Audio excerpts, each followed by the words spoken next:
everybody. Welcome to my movie studio apartment. This is Bill Kalmanson, and you're going to join me this afternoon or this evening or this morning or wherever you are and whenever you are listening to this on my freshly appointed brand new kickoff podcast. And right now I'm for sure the only one that's listening to this.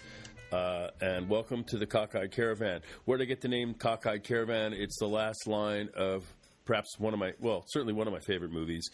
And that would be Sullivan's Travels, Preston Sturges' brilliant comedy take on life and Hollywood. I think maybe one of the best movies ever made about Hollywood. You got to throw that in with Sunset Boulevard and The Player, perhaps. There are others, but certainly Sullivan's Travels, fantastic take on life and comedy and what's important and all those things. Favorite movie.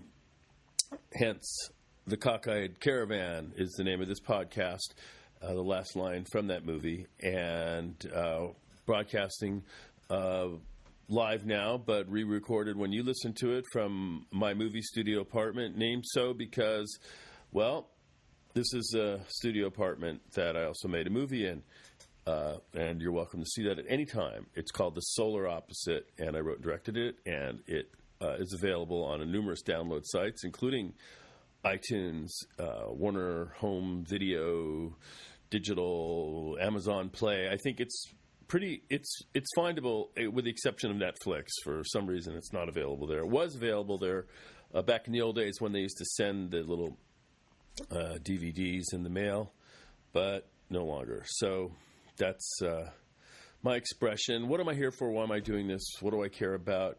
Well, I'm personally living proof that if you're white and you're privileged and you hang in there and pay your dues and stay disciplined and never, ever let go of your dreams, you still might not make it. So here I am in the bowels of obscurity, but I still feel the need to share and express, even though the local comedy stages at this moment will not have me.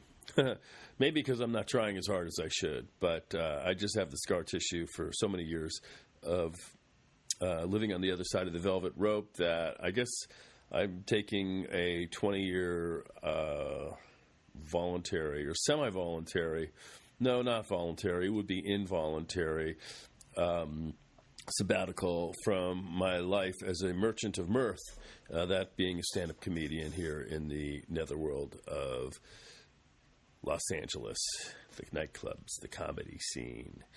But comedy about comedy to me is really not that interesting. I'm more interested in the world that's flying around me. You know, it's been very hard to ignore over the last few years. He's in our face every day. He's corrupting our consciousness. He's taking over the last available brain cells for free thought. And that would be, of course, the PvP. What is PvP, you ask? I like to refer to him with those letters. PvP stands for Putin's Vice President. And in a nutshell, I think that summarizes my basic belief of where the current occupier of the White House, where his loyalties lie. And shouldn't be any doubt about that. I think his loyalties, well, he owes that guy. You know, my basic thing is if you take a loan, if you own a little dry cleaning store, clothing store, and you take a loan from Don Corleone, guess what? You're going to be washing Don Corleone's clothes for the rest of your life. And to me, in a nutshell, that's basically the situation that we're looking at. You know, we're all waiting for this Mueller investigation to give us basically the truth that we already know. He owes the guy. He's in debt. He was the beneficiary of tons of money that was laundered through his, businesses and hotels and condominiums and buildings and what have you. And you follow the money, he owes them.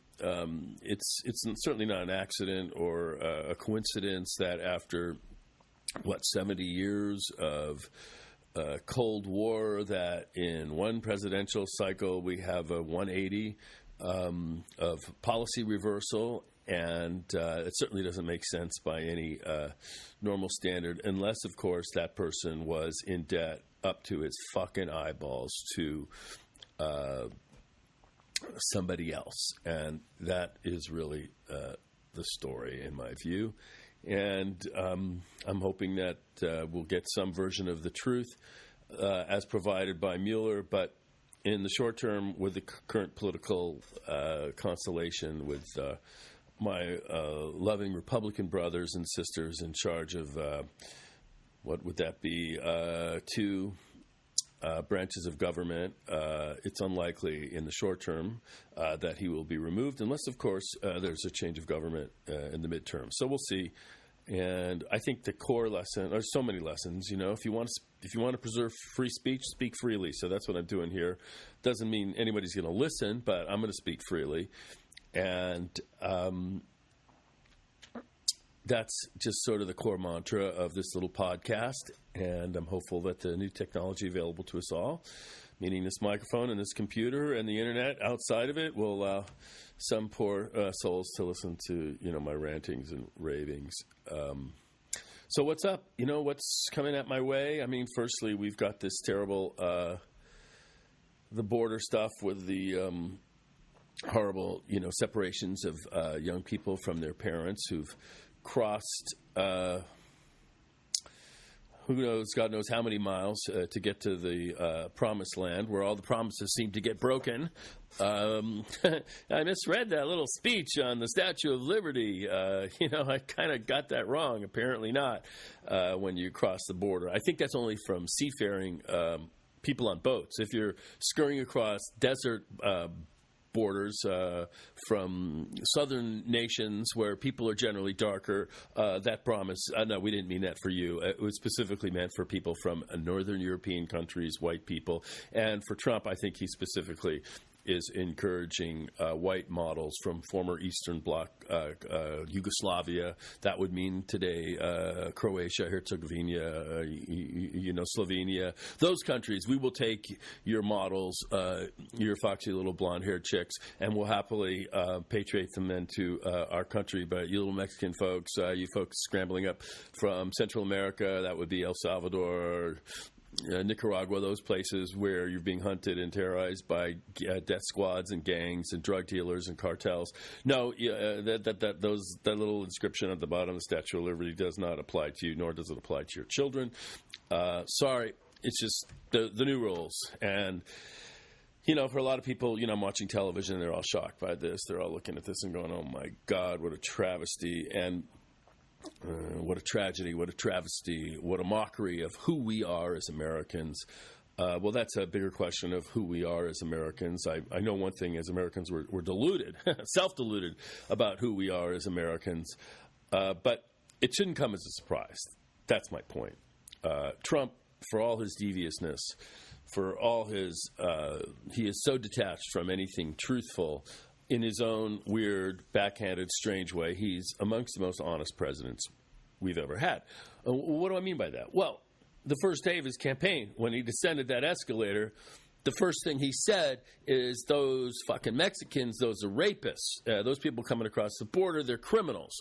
They're here to terrorize us. They're here to scare us. So he, quickly proclaimed his intent, really, from the beginning. And while they were indeed lies that he was speaking out of his mouth, the larger truth, which is who he is, the racism that he was trying to embolden, the xenophobia, the hatred, it was all there on display for anybody and everybody to observe and take note of. And certainly many did, for better or worse. Now, I always like to talk about this, the selection. Election doesn't seem to be the best word for me. Selection is the word that would be my preference. And, yeah, it was a ripoff. It was completely manipulated. It was a convergence of so many circumstances, the first one of which was America is, well, evenly divided, let's put it this way. Hillary Clinton had such a baggage, so much baggage. Not that she deserved the hatred she got, by no means, but she always reminded me of one of those A students that everybody loved to hate. And Trump was basically a C- or a D student, and was able to tap into that kind of hatred towards his better in the form of Hillary Clinton. She was kind of like that A student that we love to hate. The only thing that they didn't mention is she was an A student because she fucking studied harder. She worked harder to become an A student, whereas the billionaire brat boy, the slacker, I don't think he worked that hard. I don't think he's really ever worked that hard in his life except to promote his brand, which we are all suffering with today. Ironically, it's just, one of the biggest tragedies is that I'm talking about this so much. It's so hard to avoid. I mean, he's occupied our brain space to such a degree. It's almost like this kind of cancer that just is metastasized into our consciousness, and there's no free brain space to talk about stuff that, like, I'm normally occupied, which is sex, relationships, my career, all those trivial things. But no, I think we're in a special time under special circumstances, and it's hard to ignore. I'm hopeful that someday, sooner than later, he will be flushed from the nether regions of our brain space, and we can concentrate on all the trivial pursuits that generally occupy us on a day-to-day level. So that's my basic sort of feeling here from my movie studio apartment. I certainly don't want to repeat myself. I've had no preparation here other than to say that this is an experiment to see if, one, I can say anything meaningful or delve into my own brain for some kind of clarity about the chaos that is surrounding us and me, myself, and I, all three of us. And two, if there's any interest out there from people. Who knows? You throw stuff out there, and I've certainly not been very good with my numerous Facebook postings attracting any interest for anything I've ever written or said beyond just a very small circle of close friends. So my capacity as a broadcaster has been severely limited, but I'm here alone in my apartment, facing down my microphone, which I normally use for voiceovers. I audition for voiceovers. I don't really get them, It's another empty exercise in, my journey into obscurity, living proof that if you hang in there, pay your dues, stay disciplined, and never, ever let go of your dreams, you still might not make it. And that's why, and I don't want to quote my own material, but I do mean this, it's important to try and maintain a balance, an equilibrium, if you will, between the personal and the professional. And I frankly can say this in absolute clarity of conscience that I feel after a lot of inner work and a tremendous amount of meditation, I've finally achieved that balance, because now I have no personal life and no professional life. Bingo, I'm right there. Equilibrium City. So that being said, I'm still happy in spite of my disappointments, and I'm been throttled by other more personal recent events that have gone on beyond the travesty of Trumptopia, which never seems to boggle the mind or stop in its assault on everything, and that is Anthony Bourdain. There was nobody I really admired more in recent years than him. Admired him just because of the life that he had lived and created for himself. Was so thrilling, was so exciting, was so adventurous. It was such an invitation to cross-cultural exploration, with food, of course, just being the conduit to other avenues of communication between societies. He seemed, to me, to represent much of what is best about our country, and the life also that I've tried in my own limited way, without the attention of CNN, to live. And he seemed to have done it in spectacular fashion. And yet, in spite of that fame, in spite of I just think the recognition and just the adventure that he had lived and the life he was living, his life, at one moment, just maybe a little less or more than a week ago, was no longer worth living, and he unceremoniously took it. And that followed close on the heels of another fabulously successful and self-invented New Yorker, Kate Spade. Now, I'm not someone who's into handbags and accessories, but I recognized her success, and yet there was a time bomb ticking inside of her. And then, of course, equally as puzzling and tragic, of course, I don't know how long it's been, 2 years ago, Robin Williams, in spite of his success, somebody who had lived at the absolute Mount Everest of adulation, of creative opportunities and fulfillment. I look at his life and his career as a obscure comedian, who'd spent so many evenings staring longingly up at that stage, waiting for a little morsel of stage time, and witnessed Robin in all his glory, just shattering, destroying audiences, and every opportunity anybody could imagine, was laid at his feet.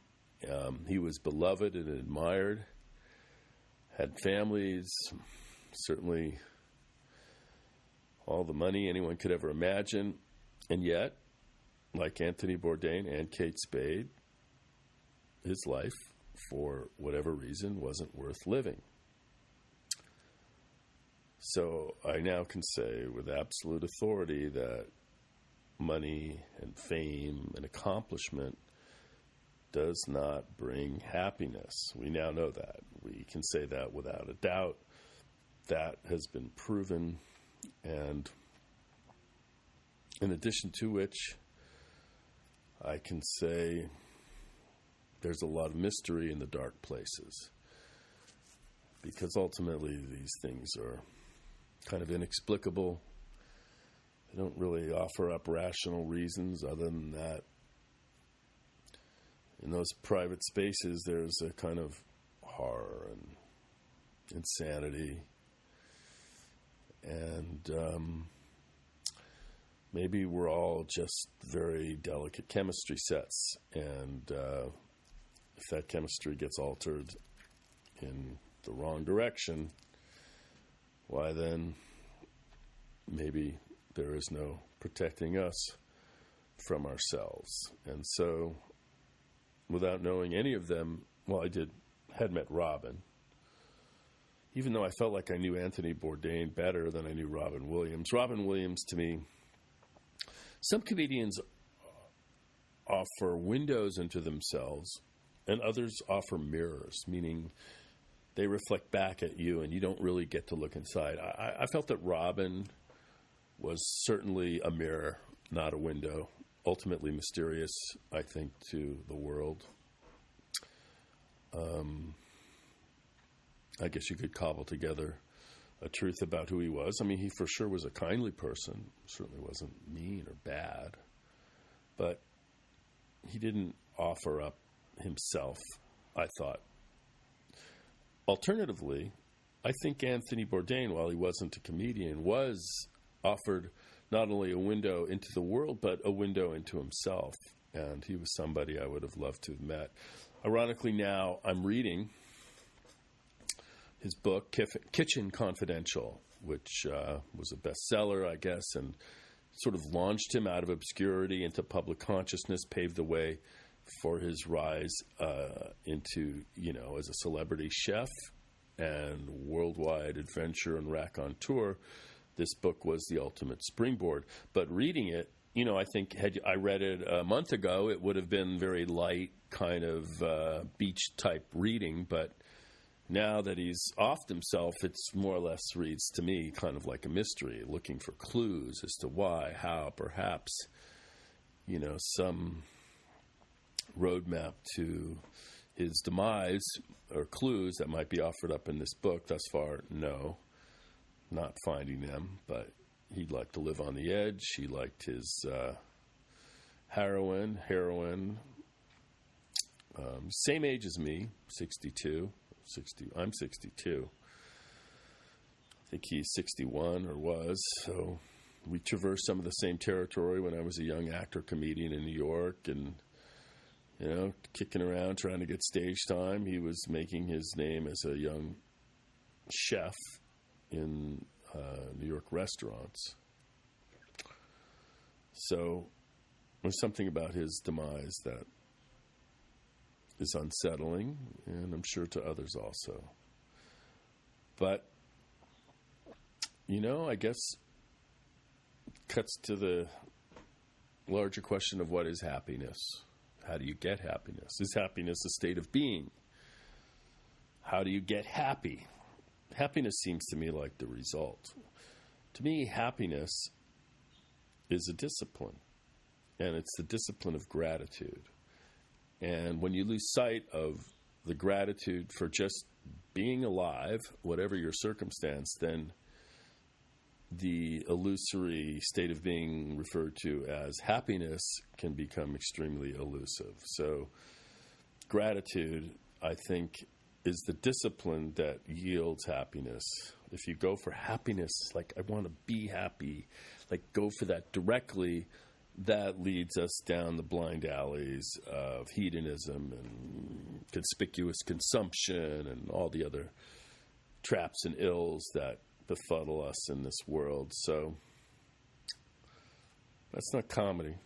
I don't even know if it's wisdom, but that's my best guesstimate for that word. I know it's enshrined in our Constitution, life, liberty, and the pursuit of happiness. It's all there for us to go after, enshrined in our founding national documents, the core covenant that articulates the relationship between the public and our government. Yet there wasn't much additional help provided from our founding fathers into how to pursue happiness. And that's probably should have referred us to some important gurus in India, maybe. I don't know. But yeah, pursuing happiness in and of itself seems to be like a blind alley. Pursuing accomplishment, pursuing achievement, pursuing social justice, those things yield something maybe deeper than happiness, satisfaction, well-being, not sure. But anyway, that's my riff on Anthony and Kate and Robin and life. And this is the opening podcast for me here on the Cockeyed Caravan, live from my studio, movie studio apartment, let's call it that. And thank you for indulging. This is Bill Kalmanson. Over now.